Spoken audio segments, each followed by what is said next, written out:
नमस्कार साथियों, मेरे YouTube चैनल में आपका हार्दिक स्वागत है। आज अपन इस वीडियो में बात करेंगे कार्यालय निदेशक प्रारंभिक शिक्षा राजस्थान बीकानेर के आदेश स्टाफिंग पैटर्न के संदर्भ में।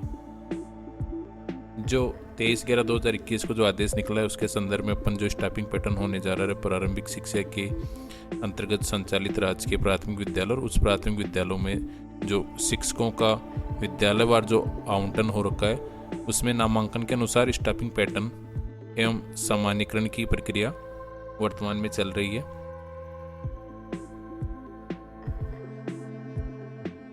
तो इस वीडियो में अपन देखेंगे कि कौन से विद्यालयों में कितने का स्टाफ रहेगा नामांकन के अनुसार और क्या इसकी प्रक्रिया रहेगी स्टाफिंग पैटर्न की।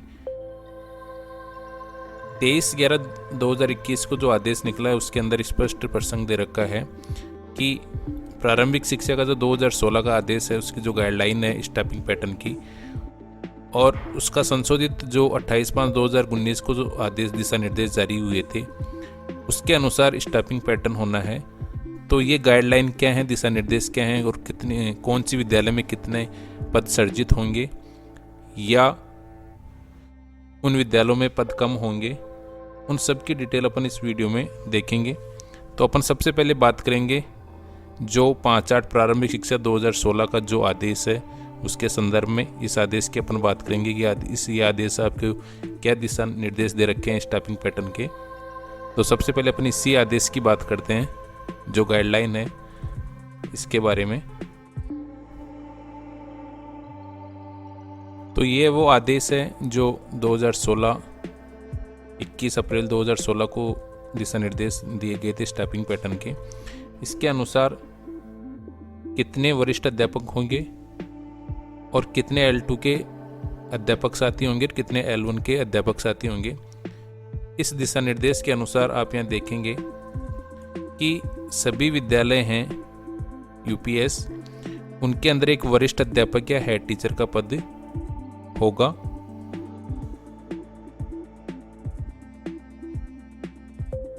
इस दिशा निर्देश के पॉइंट नंबर 1 पे अपन बात करें तो इसमें स्पष्ट रूप से लिख रखा है कि उच्च प्राथमिक विद्यालय और प्राथमिक विद्यालय के कार्य हेतु स्वीकृत वरिष्ठ अध्यापक के पद जो सातों विषय है हिंदी, अंग्रेजी, गणित, विज्ञान, सामाजिक विज्ञान और तृतीय भाषा, इनका एक पद होगा और वो परिशिष्ट 2 के अनुसार कि कौन से जिलों में कितनी पोस्ट होंगी इन सब्जेक्ट वाइज सेकंड ग्रेड की UPS स्कूलों के अंदर जो हेड टीचर जो सेकंड ग्रेड वरिष्ठ अध्यापक की पोस्ट होगी उसकी बात इसमें कर रखी है। यानी जो भी UPS स्कूल है उसमें वरिष्ठ अध्यापक की एक पोस्ट होगी और वो इन विषयों के आधार पर होगी। सातों विषयों के अनुसार उनकी पोस्ट होंगी। यदि किसी UPS स्कूल के अंदर सामाजिक की पोस्ट है तो फिर वहाँ L2 का सामाजिक अध्ययन का टीचर नहीं होगा। यदि वरिष्ठ अध्यापक गणित का है तो फिर उस विद्यालय के अंदर L2 की पोस्ट गणित की नहीं होगी, अन्य सब्जेक्ट के L2 के टीचर होंगे। उसकी भी अपन आगे बात करेंगे, लेकिन ये दिशा निर्देश ये कहता है कि सभी UPS स्कूलों में एक वरिष्ठ अध्यापक होगा और जहाँ 150 से अधिक का नामांकन है प्राइमरी स्कूलों के अंदर वहाँ भी एक सेकंड ग्रेड टीचर होगा और वो सामाजिक सब्जेक्ट का होगा। 2016 की जो गाइडलाइन है स्टाफिंग पैटर्न की उसके पॉइंट 1.3C के अंदर ये लिख रखा है कि जहाँ 150 अथवा उससे अधिक का नामांकन वाले प्राथमिक विद्यालय हैं वहाँ संस्था प्रदान के कार्य हेतु स्वीकृत वरिष्ठ अध्यापक का विषय सामाजिक विज्ञान होगा। तो जो PS स्कूल है वहाँ यदि 150 से अधिक का नामांकन है तो वहाँ वरिष्ठ अध्यापक सामाजिक विषय का होगा। बाकी जितने भी UPS स्कूल हैं उच्च प्राथमिक विद्यालय वहाँ सभी विद्यालयों में एक वरिष्ठ अध्यापक की पोस्ट स्वीकृत होगी। अब बात करें अपन लेवल 2 के पदों का जो विषयवार किस प्रकार से निर्धारण होगा। जो 2016 की गाइडलाइन है उसके अनुसार यदि प्रधानाध्यापक का जो कार्यरत हेतु जो स्वीकृत पद है यदि वो सामाजिक विज्ञान का है तो वहाँ इसमें 2 कंडीशन दे रखी हैं। जहाँ 105 से कम का नामांकन है उस कंडीशन के अंदर पोस्ट का विवरण अलग से है, और जहां 6 से 8 में 105 से अधिक का नामांकन है वहां उसका विवरण अलग से है।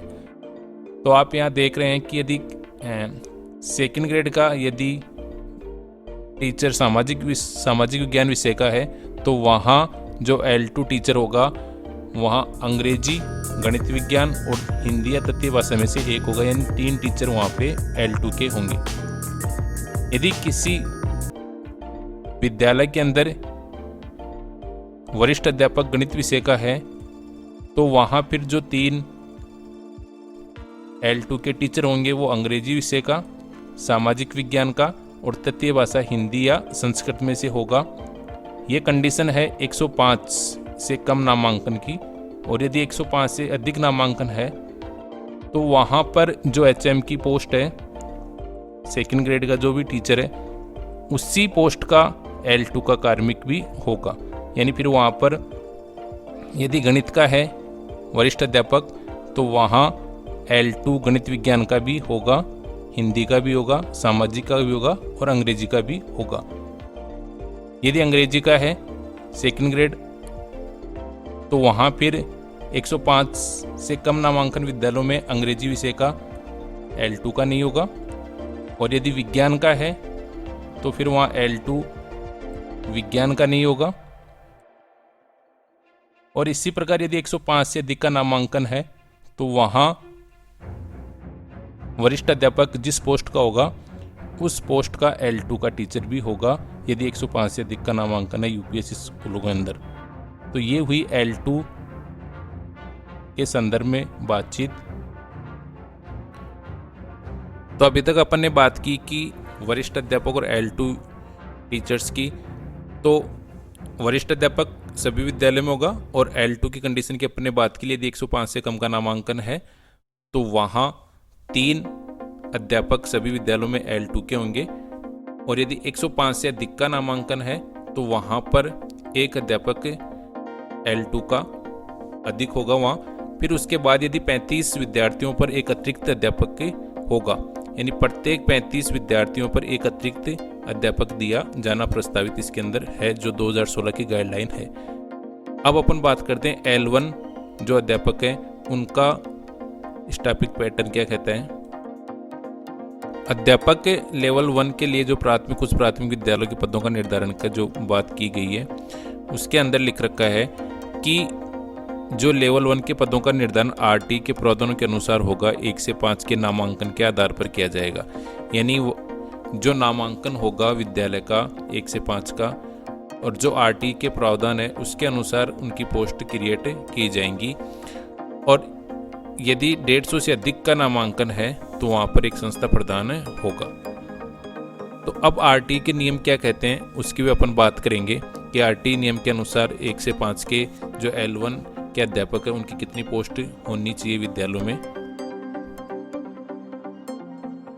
तो RT की जो अनुसूची धारा 19 और धारा 25 के अंदर जो विद्यालय के लिए जो मानक तय किए गए हैं शिक्षकों के लिए वो ये हैं कि पहली कक्षा में से 5वीं कक्षा तक जो प्राथमिक स्तर की अपन बात करें, यदि वहाँ 60 तक का नामांकन है तो वहाँ शिक्षकों की संख्या 2 होगी, और यदि 61 से 90 के मध्य है तो वहाँ शिक्षकों की संख्या 3 होगी। यदि 91 से 120 के मध्य है तो वहाँ 4 होंगे, और 121 से 200 के मध्य है तो वहाँ पर 5 अध्यापक होंगे, और 150 के ऊपर यदि नामांकन है तो 5 अध्यापकों के साथ एक प्रधानाध्यापक भी होगा। फिर यदि 200 के ऊपर वहाँ नामांकन है तो जो अनुपात होगा वो 40 से अधिक नहीं होगा, यानी 40 तक एक अध्यापक फिर स्वीकृत पोस्ट स्वीकृत की जाएगी L1 की। तो ये RT का नियम कहता है PS स्कूलों के लिए।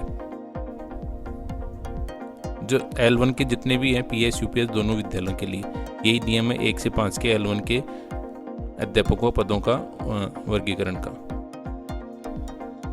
अब अपन उस आदेश की बात करते हैं जो संशोधित आदेश है 28 मई 2019 को निकला है। उसी में कुछ दिशा निर्देश जो संशोधित किए गए हैं उनके बारे में अपन बात करेंगे। संशोधित आदेश में एक पॉइंट जोड़ा है जो 2016 की गाइडलाइन से अलग है।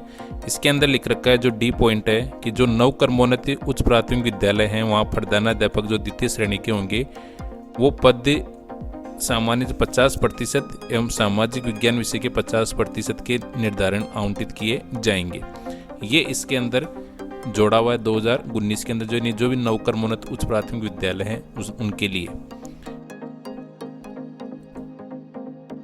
इसके अलावा इसके अंदर एक पॉइंट और जोड़ा है जो सेकंड ग्रेड से रिलेटेड है। वो ये है कि यदि तृतीय भाषा के अंदर यदि उर्दू, सिंधी ये भी सब्जेक्ट कहीं चल रहे हैं तो वहाँ ये ध्यान रखा जाएगा कि संबंधित 6 से 8 के अंदर ये तृतीय भाषा वहाँ संचालित हो रही है या नहीं हो रही। तो 7 विषयों के अलावा अन्य विषयों की भी यहाँ बात की गई है। 28 मई 2019 की जो दिशा निर्देश संशोधित हुए हैं उसके अंदर जो आधार, स्वीकृत पद और बेस हैं और स्वीकृत पद, इन दोनों को वर्गीकृत किया गया है। इसके अंदर स्पष्ट रूप से लिख रखा है कि हमेशा जो पोस्ट रिक्त होगी वो अध्यापक ग्रेड 2 लेवल 1 की ही होगी और अध्यापक ग्रेड लेवल 2 की होगी। यदि उस पर कार्यरत कोई भी कर्मचारी है, लेवल 1 पर ट्रेनी टीचर, शिक्षाकर्मी, वरिष्ठ शिक्षाकर्मी, अतिरिक्त वरिष्ठ शिक्षाकर्मी, पैरा टीचर, महिला पैरा टीचर, अन्य सुविधा कार्मिक या शिक्षक लेवल 1, प्रबोधक लेवल 1, अध्यापक लेवल 1, यानी इनमें से कोई भी कार्यरत हो सकता है। स्वीकृत पद अध्यापक लेवल 1 पर L2 का कार्मिक भी हो सकता है। अध्यापक लेवल 2 पे विशेष शिक्षक लेवल 2, प्रबोधक लेवल 2, अध्यापक ग्रेड लेवल 2।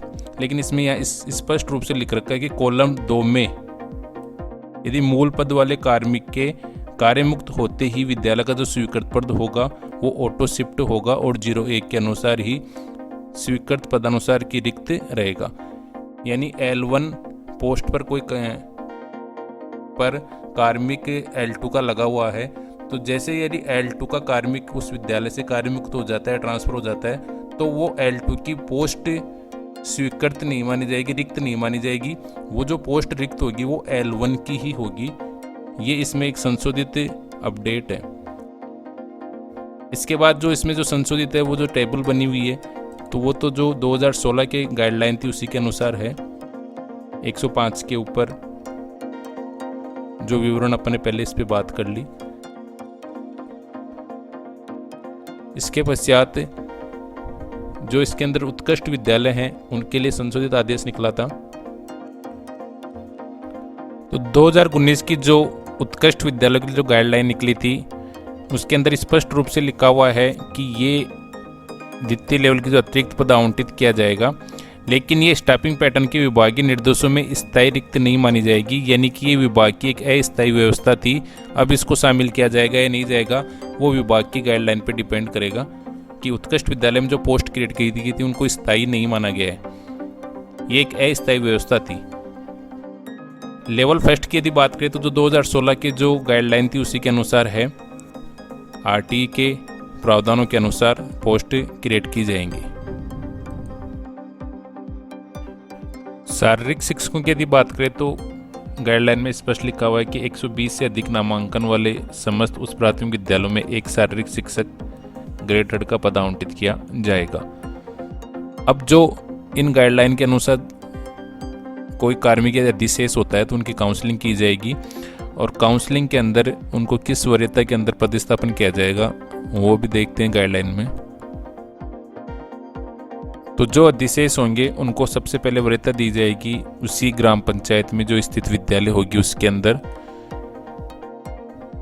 उसके पश्चात ग्राम पंचायत में स्थित अन्य मापदंडों से आवश्यकता नहीं होने पर उसी पंचायत समिति के निकटतम ग्राम पंचायत में कोई विद्यालय होगी तो उसके अंदर दी जाएगी। यदि पंचायत समिति के अंदर कोई भी पोस्ट खाली नहीं है तो अतिरिक्त स्थित जो निकटतम पंचायत समिति होगी उसके अंदर विद्यालय आवंटित किया जाएगा। तो ये एक स्टाफिंग पैटर्न की पूरी प्रक्रिया रहेगी जिसके अंदर स्टाफिंग पैटर्न होना है और उसकी जो काउंसलिंग होगी उसका भी कार्यक्रम तय है। कार्यक्रम के अनुसार स्टाफिंग पैटर्न सत्यापन दल द्वारा पोर्टल पर जो ऑनलाइन सत्यापन होगा वो 24/11/2021। उसके पश्चात NIC द्वारा स्टाफिंग पैटर्न 2021 को सालादर्पण पोर्टल पर विद्यालयवार लाइव किया जाएगा वो 25/11 से 26 तक। फिर CBO ऑफिस के द्वारा जो स्टैपिंग पैटर्न जनरेट किया जाएगा और सत्यापन कर लॉक करना की कार्रवाई होगी वो 1/12/2021 तक होगी। उसके पश्चात जो अधिशेष कार्मिकों की मैपिंग होगी और उनकी सूचियों का प्रकाशन 6/12/2021 से 7/12/2021 तक होगी। अधिशेष कार्मिकों की ऑनलाइन काउंसलिंग और मैपिंग 8/12 से 11/12/2021 तक होगी और जिला स्थापना समिति का जो अनुमोदन होगा वो 14/12/2021 तक होगा। तो ये पूरा कार्यक्रम बना हुआ है, इसके अनुसार स्टैपिंग पैटर्न होना है। तो ये जो स्टैपिंग पैटर्न को लेकर पोस्टों का विभाजन होगा वो किस प्रकार होगा उसके बारे में मैंने इस वीडियो में आपके साथ जानकारी शेयर की। यदि मेरा वीडियो अच्छा लगे तो लाइक करें, शेयर करें। धन्यवाद।